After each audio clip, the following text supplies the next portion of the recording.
Alexis, buenos días.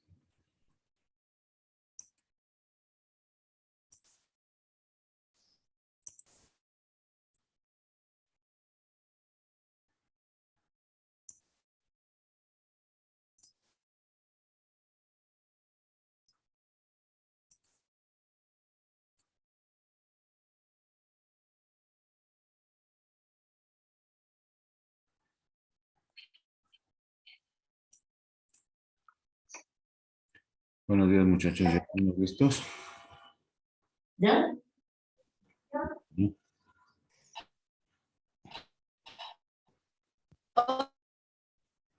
Hola maestro, buenos días. Y buenos días. ¿Sí se escucha? Ale va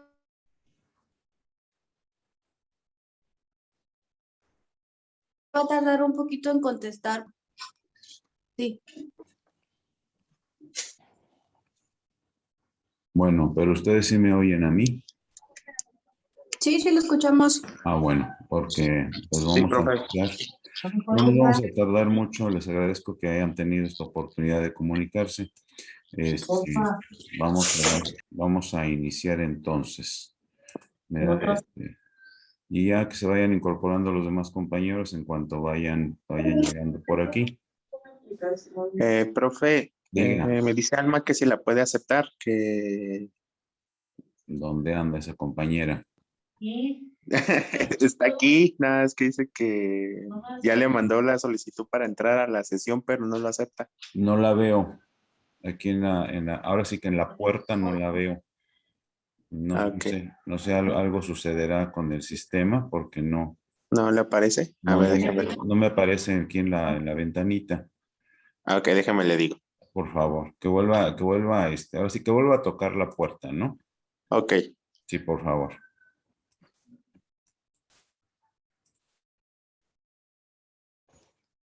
Bueno, pues mientras llegan los demás, vamos a iniciar nosotros.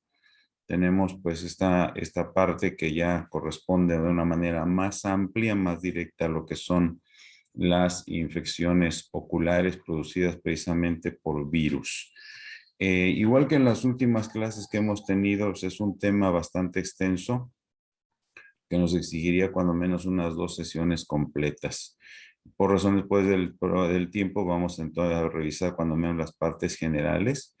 Y pues aquí tenemos entonces, para iniciar, nos debe quedar bien en claro que precisamente los virus son seres de naturaleza, pues como ya lo sabemos, ¿no? Son subcelulares porque no alcanzan a tener la estructura propia de lo que es una célula. Por otra parte, en lo que se refiere a su manera de vivir, fuera de las células son incapaces de hacer daño. Es necesario que entren y es precisamente de ahí la razón por la que se les llama de esta manera. Parásitos intracelulares obligados. Bien, Alma, ya tocó la puerta, ya está abierta. Adelante, bienvenida, Alma, buenos días. Bien, entonces tenemos también, ¿verdad?, que el virus es necesario que identifique los receptores. Notemos este dato, sí, receptores específicos de las membranas celulares.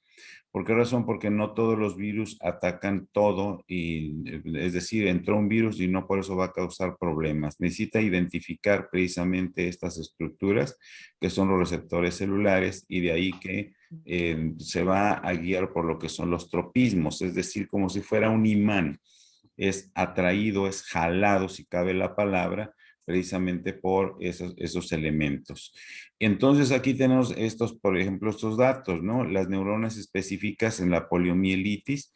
¿Por qué razón? Porque la poliomielitis pues no ataca todo el sistema nervioso, sino ciertas áreas nada más. Los epitelios columnares ciliados que existen en el aparato respiratorio los atrae precisamente al virus de la influenza.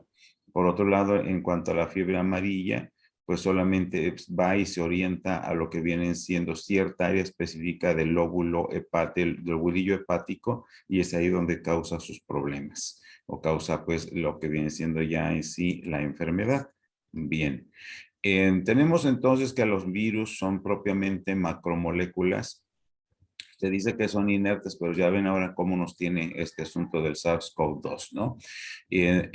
Fuera de lo que es la célula, en el medio externo, pues son, como quien dice, no causan daño a nadie, son inocentes criaturitas, ¿no? Sin embargo, ya dentro de la célula, ahí es donde generan todo el daño porque se valen precisamente del genoma. Y esto del genoma, ya lo hemos comentado, es que varía dependiendo del tipo de virus, si es un tipo de virus DNA o ARNA. Entonces, para el daño, en cuanto al problema ya en sí, que nos ocupa, siempre van a estar juntos los dos elementos. Por una parte, la célula del huésped y por el otro, el virus, es decir, hacer parejita. Y una vez que establecen la pareja, nos vamos a ver en el problema de lo que es la enfermedad. Nos da elementos de tipo epidemiológico, despierta las defensas del huésped y también de acuerdo a esta situación, pues viene lo que viene siendo el esquema de tratamiento según sea el caso. Bien, tenemos aquí una estructura más o menos porque no son exactamente iguales, ¿verdad? Notamos lo que viene siendo la estructura general de un virus ADN. Notemos lo que es el material genético está encerrado precisamente en esta capsulita que viene siendo, se le llama así, la cápside. Estos son los tipos de virus ADN. Y los virus ARN tienen una estructura diferente, como sucede con el SARS-CoV-2. De ahí el asunto de que aparecen una coronita, ¿no? Y que cuando se habló del coronavirus se pensó que se trataba de algo nuevo. La variante como tal de virus ARN o coronavirus son ya muy antiguos. Y veamos dónde tiene encerrado el genoma, es decir, la parte de lo que viene siendo el ácido ribonucleico. Todo lo demás es la estructura que va a servir precisamente como protección en el caso de la envoltura y en su momento las partes que van a servir para identificar las células a las que van a atacar. Aquí tenemos, en este caso, está hablando de una neuraminidasa, es una proteína. Aquí tenemos otra proteína, son enzimas, ¿verdad?, que actúan, tienen su propia función. Bueno, explicar toda la estructura viral nos llevaría tiempo. ¿Cómo es que se lleva a cabo el problema? Es decir, el caminito que va siguiendo el ataque por los virus. Lo primero, pues, es entrar al cuerpo, a la persona. De ahí se fijan, se pegan a ciertas células en particular, como vimos unos ejemplos antes y vamos a mencionarlos más adelante.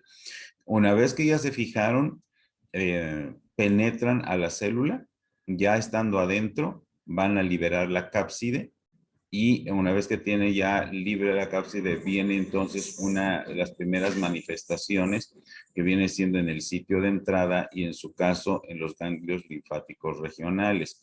Es decir, si atacó la cabeza, pues tenemos los ganglios a nivel de lo que viene siendo el cuello, detrás de la oreja. Si nos está atacando, digamos, por ejemplo, glándula mamaria o el tórax, tenemos los ganglios a nivel de las axilas.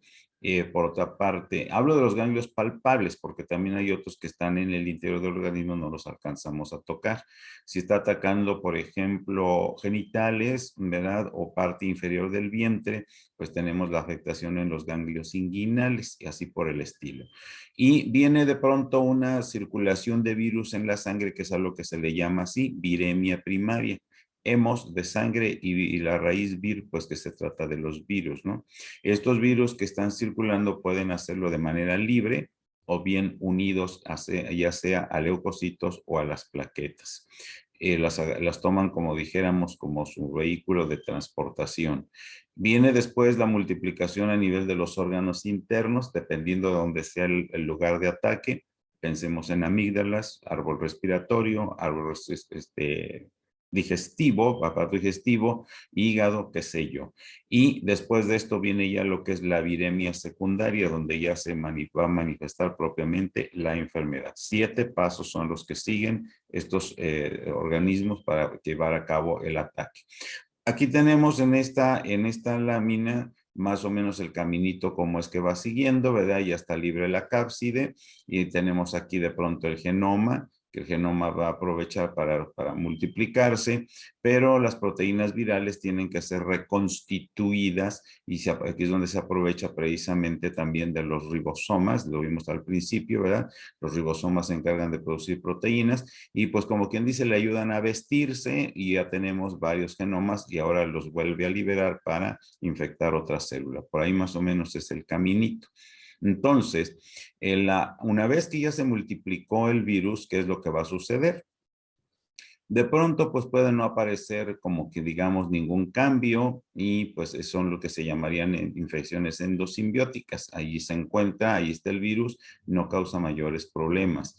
Pero el asunto es cuando empieza a generar lo que vienen siendo los cambios citopáticos, citocélula patosa enfermedad, es decir, cambios que no son propiamente los necesarios en la célula para vivir y se pueden aparecer ciertas estructuras, como sucede en este caso, aquí se habla de los cuerpos de Negri, que se dan en el caso de la rabia, los cuerpos intranucleares en el sarampión, y otras más, ¿no? Hay muchas manifestaciones de tipo histológico, es decir, que los patólogos pueden identificar. Otro asunto es la hiperplasia, como sucede con los virus oncogénicos. Cuando hablamos de las verrugas, por ejemplo, las verrugas son crecimiento de células causadas por algunos tipos de virus. Otras son alteraciones cromosómicas, donde ya vienen a causar otro tipo de daños, y aquí tenemos esas otras referencias de otros problemas. Aquí está esta lámina, vean ustedes, en el caso de la rabia aparece el cuerpo de Negri, esto está dentro de una neurona, del cuerpo neuronal, y aquí está, esta inclusión no es normal, es secundaria a la presencia del virus. En el caso del citomegalovirus, aparece esta presentación, como aquí lo dice claro, como ojo de búho, ¿verdad? En el caso del virus de la hepatitis, tenemos también otras manifestaciones. En el caso del sarampión, se junta en una sola célula muchos núcleos, de ahí que se le llama así, el sincitio o sincicio, según el idioma.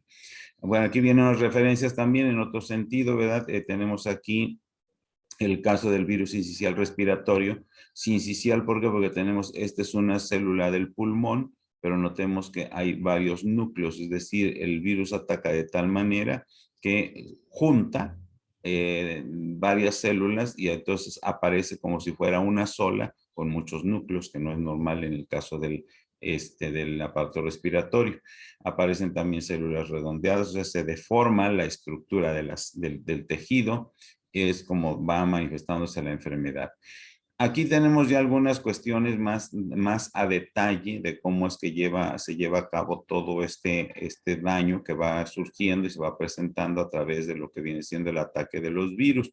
El reconocimiento del receptor, es decir, el virus ya entró, identifica en la membrana celular aquella estructura que, como quien dice, es la puertita de entrada. Ya estando adentro, dice aquí el desnudamiento, ¿verdad? Donde queda libre la parte de lo que viene siendo el ácido ribonucleico.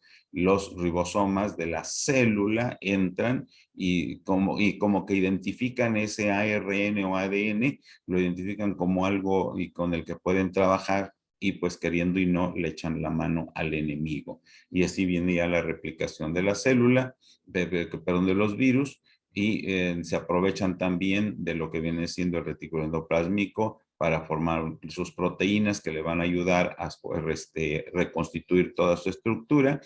Y son estructuras, dice aquí, se aprovechan del sistema ERGIC, que son vesículas que vamos a encontrar no propiamente dentro de las células, sino que son estructuras que ayudan precisamente ayudarle para formar todo esto, toda la estructura que va a proteger a lo que viene siendo el genoma, y ya que está listo, sale de la célula para seguir invadiendo a otras, ¿no? Más o menos otra vez todo el caminito de los 7 pasos para que ya quede libre. Aquí es donde ya lo tenemos maduro, el virus nuevo, y sale precisamente para seguir infectando.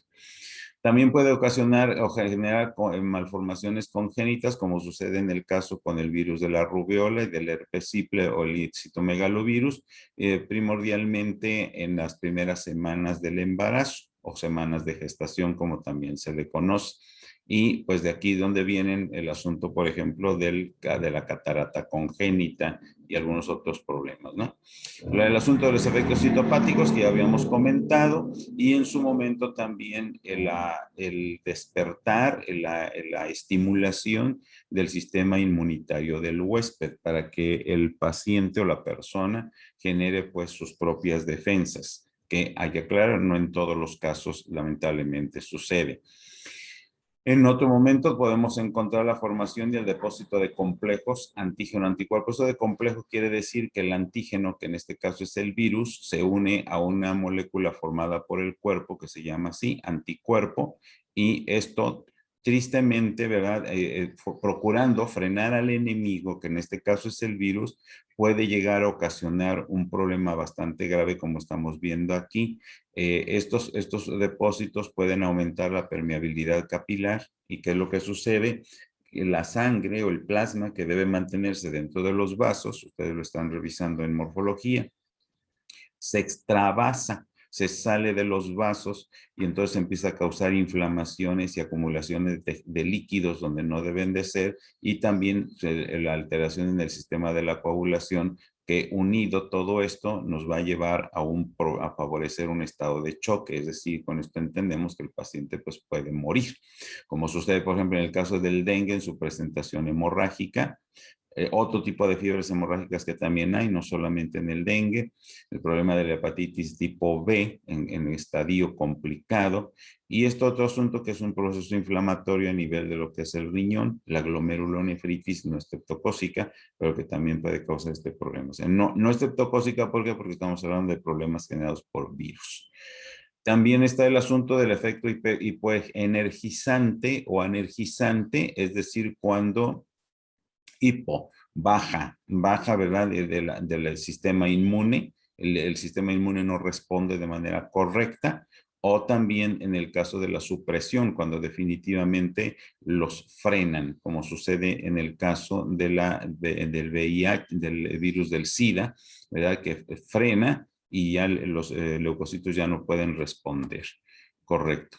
Tenemos aquí una clasificación general de los virus, como pueden ver, pues no es tan fácil de aprenderse tanto nombrecito raro.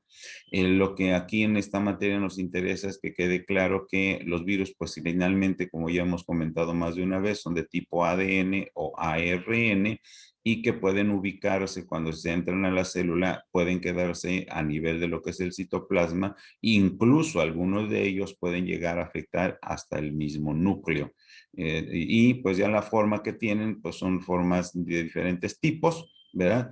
El que vimos al principio es más o menos de tipo icosaédrico 1 y el otro era de tipo, pues, redondo, podríamos decir, o esférico, que el nombre como tal, pues, no aparece aquí. Pero o sea, ya también el tipo de cubierta que tienen, etcétera, etcétera, ¿no? Otro tipo de datos. Vamos entrando ya a una cuestión un poquito más a detalle de algunos problemas. Aquí se nos pide en el programa trabajar un poquito, por ejemplo, en el caso de la infección causada por el virus del herpes humano, que es, pues incluso en la subclasificación vamos a encontrarlo así, herpes virus humano 6. Bien.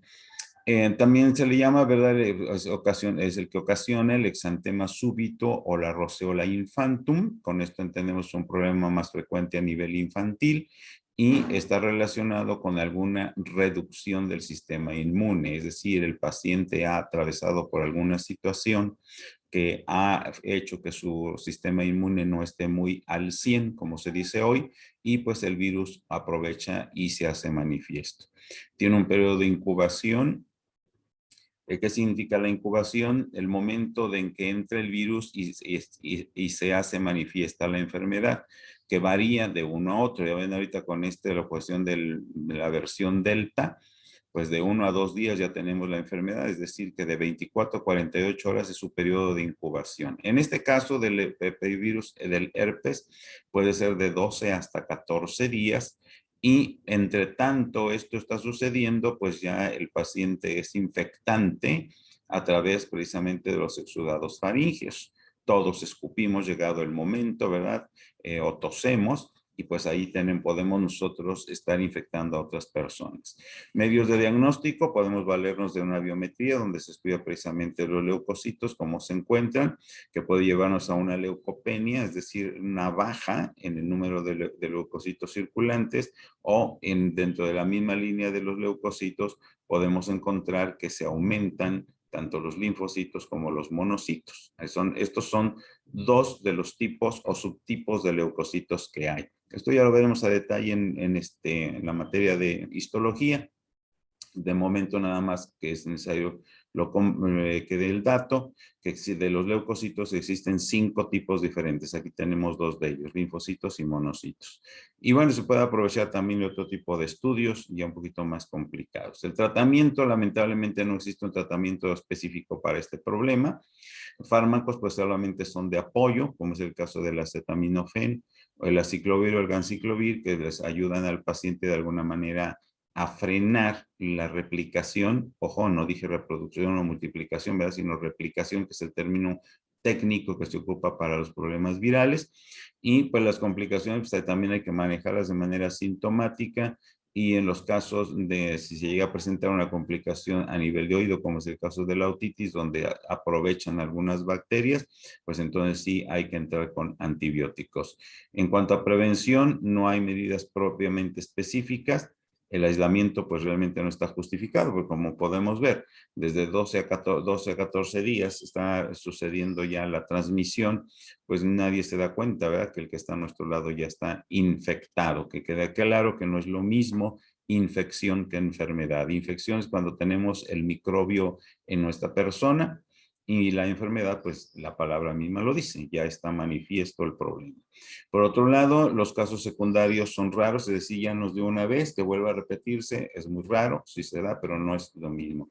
Y el periodo exacto de toda su contagiosidad, pues no se conoce del todo. Y tendríamos este asunto, por ejemplo, ¿verdad? Un problema a nivel palpebral. Esto no es bacteriano, es de tipo viral. Aquí tenemos una presentación un poquito más clara. Notemos ambos párpados están afectados, y pues de acuerdo a la lámina es un proceso unilateral. Creo que ya lo habíamos comentado en otra clase. En el caso de la rubiola se le conoce también como sarampión alemán. Esto de rubiola congénita es ya una especificación directa para lo que sucede precisamente con el recién nacido, que lamentablemente se da y tiene consecuencias en ocasiones serias. Tan serias que incluso puede terminar en un aborto. Pues ocurre por transmisión, dice transplacentaria, o sea, los virus alcanzan a pasar por la placenta de la madre infectada, y generalmente sucede en el primer trimestre del embarazo. Notemos, esto es importante para ustedes como futuros optometristas, está asociada, la rubiola congénita está asociada precisamente con catarata en un 15% de los casos, sobre todo cuando la infección se da antes de la 6ª semana de desarrollo. ¿Por qué razón? Porque la catarata sabemos que es la afectación en el cristalino es la primer estructura del ojo que se forma, y esto está sucediendo alrededor del día 22. Estamos hablando, ¿verdad?, propiamente en la 4ª semana de embarazo. Entonces, ahí hay mucho riesgo de graves daños.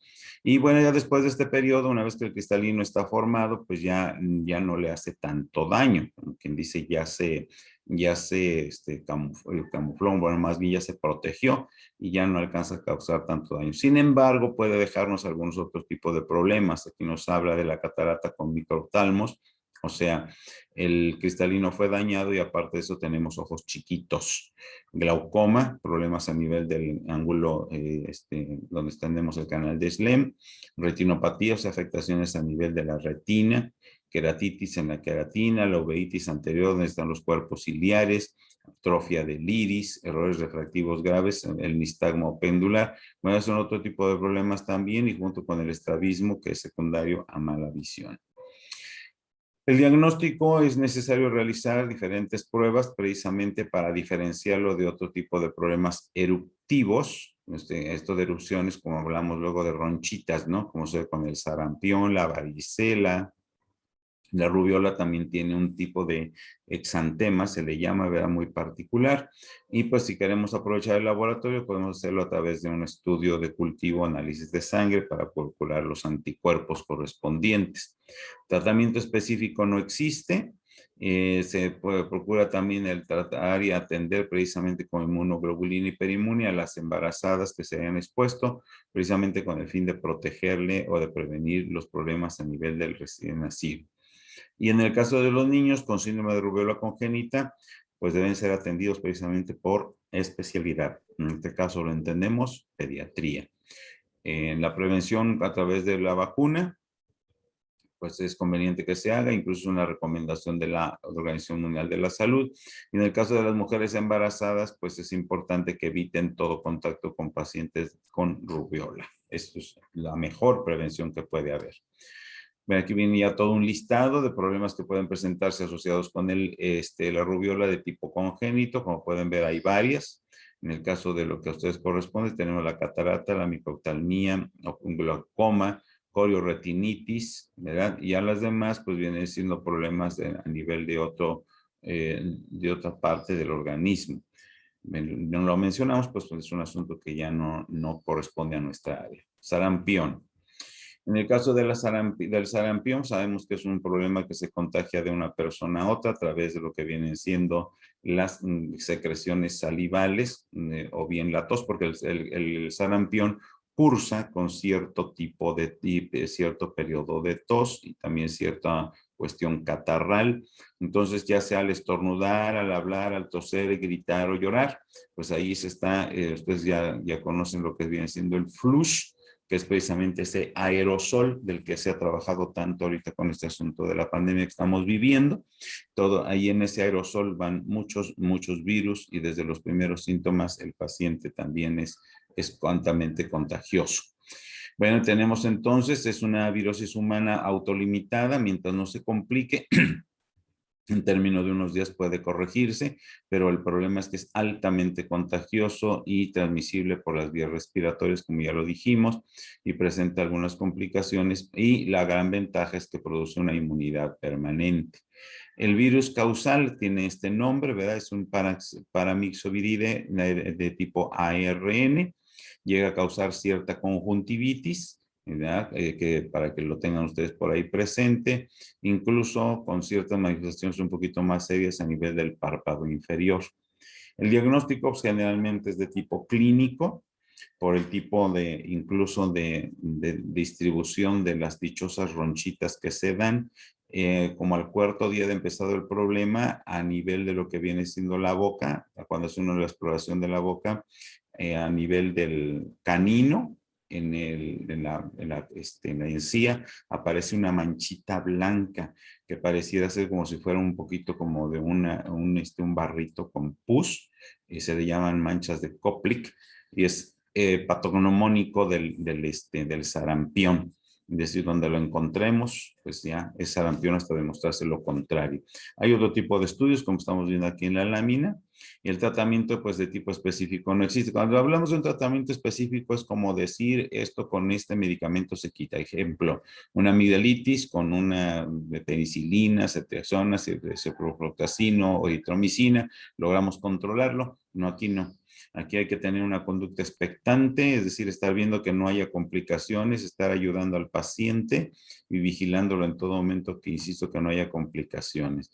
La prevención, pues el aislamiento, pues aquí este documento dice que no tiene razón de ser porque el paciente es infectante desde el inicio. La fase prodrómica, el pródromos, es cuando antes incluso de que empiecen los síntomas ya el paciente es infectante. Y la vacunación, pues es lo mejor que podemos hacer, ¿verdad? Bien.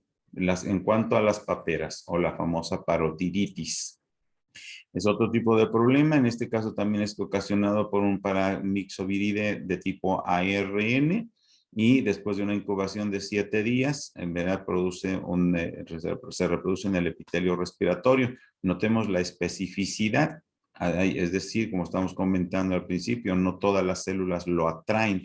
en este caso es a nivel respiratorio y también a nivel de las glándulas salivales y entre ellas, ya sabemos que son 3 tipos de glándulas, las sublinguales, las parótidas, que es la que nos ocupa en este momento, y las submaxilares. Entonces las parótidas que son las que están a un lado del área de la mandíbula, cerca de la oreja, son las que son afectadas. Pues el diagnóstico es más que nada por el tipo de cuadro peculiar, porque ahora son porque se les ven cachetones, ¿verdad? De cachetones, pero en la parte de atrás, hacia la oreja, y eso es lo que nos ayuda a identificar al paciente. Generalmente es de unilateral, aunque hay casos que son bilaterales, ¿no? Si queremos hacer pruebas, podemos ir incluso a buscar el aislamiento del virus. Pues puede haber algo de fiebre, dificultad un poquito para pasar los alimentos. Aquí tenemos la ubicación de la glándula.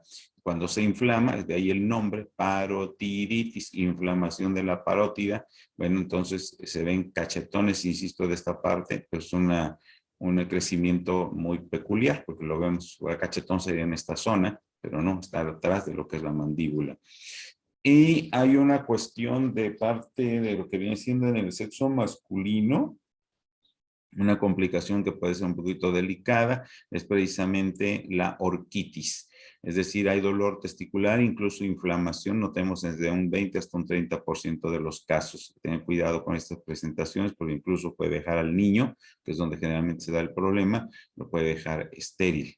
Es una cuestión, digamos, seria que hay que considerar. El tratamiento generalmente es con analgésicos y reposo. Las complicaciones, pues también su manejo específico. Obvio, si tenemos el caso de orquitis, pues pediatría debe de entrar o si en su caso, urología. La prevención, pues es la vacunación, ¿verdad? Durante el primer año de edad. Y pues también hay que tener en cuenta pues, que podemos tener otro tipo de problemas, como es el caso de la meningoencefalitis, que es un poquito más seria. Y esto, pues, en la orquiepididimitis, estamos hablando de afectación a nivel de lo que son los testículos y el conducto del epidídimo. Bien.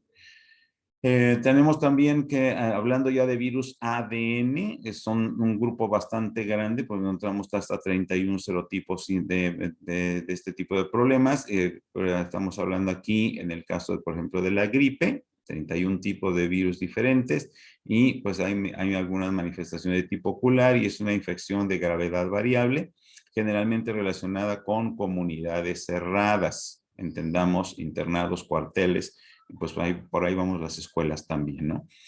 El diagnóstico pues, generalmente es de tipo clínico, puede uno apoyar con algunos estudios de laboratorio, siempre y cuando pues haya la solvencia económica.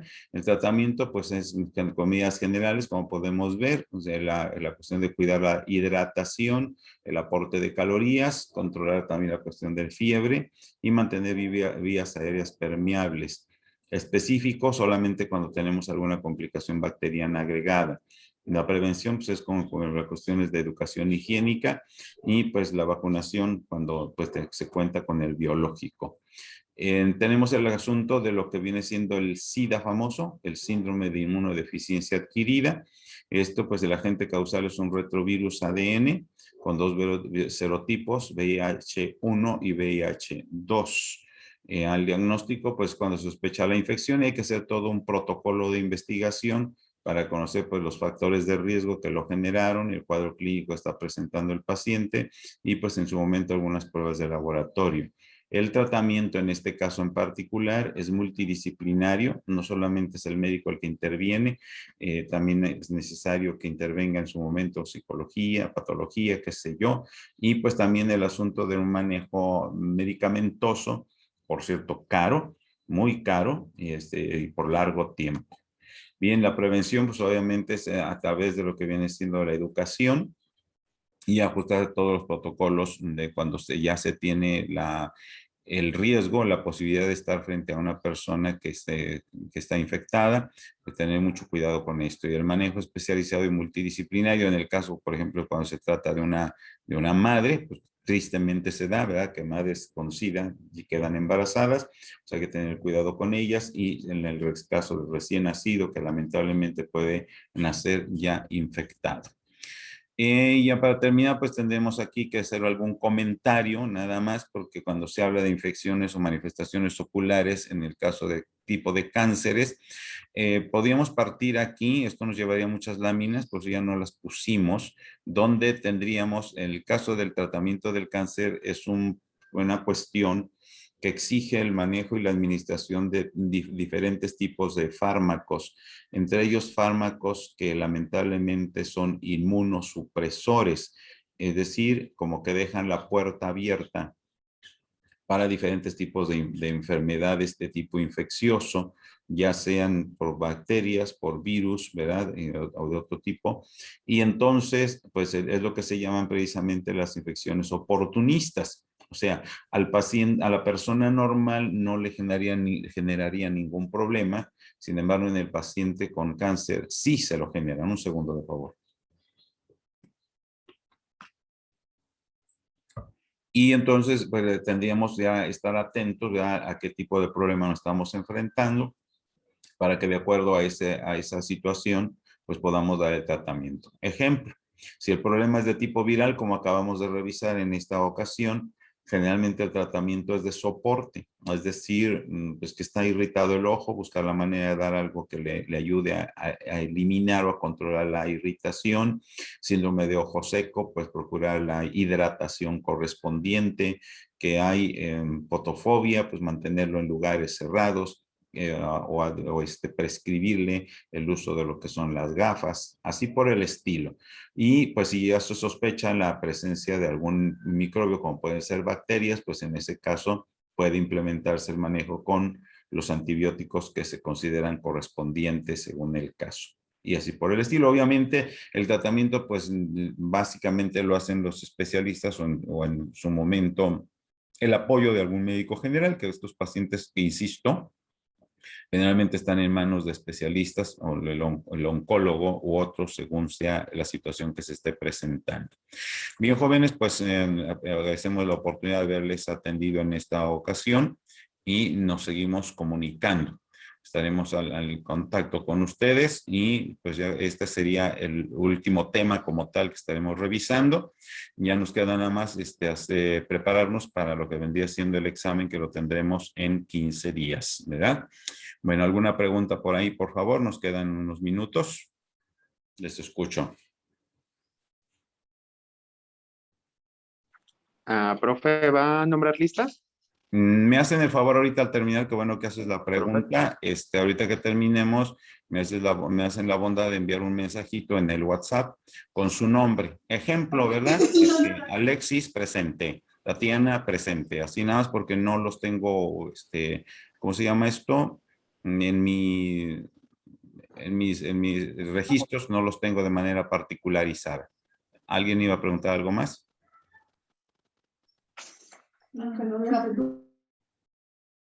No se oyó.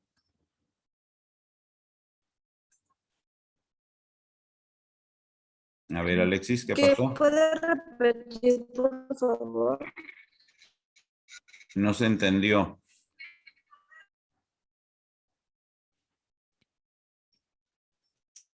Si nos repite la pregunta, por Que favor, es que no para lo la cuestión de entendimos, lo último que asistencia, dijo. pues nada más si me hacen el favor de enviarme un mensaje en el WhatsApp con su nombre. Por ejemplo, ahorita pues estaba aquí, aquí veo el caso de Paul, ¿verdad? Pues Paul presente, Alma presente, ¿verdad? Para que los tengamos ahí y los podamos registrar. ¿De acuerdo? Cuídense, muchachos, esto está muy feo, la verdad. Hay que tener ánimo pronto y hay que seguirnos cuidando. Nos estamos mirando en la próxima. Ahí por el WhatsApp les sigo mandando algunas indicaciones. Buenos días. Gracias, profe. Buen día. Hasta luego. Buen día. Buen día, profe. Hasta luego, hasta luego. Un abrazo para todos.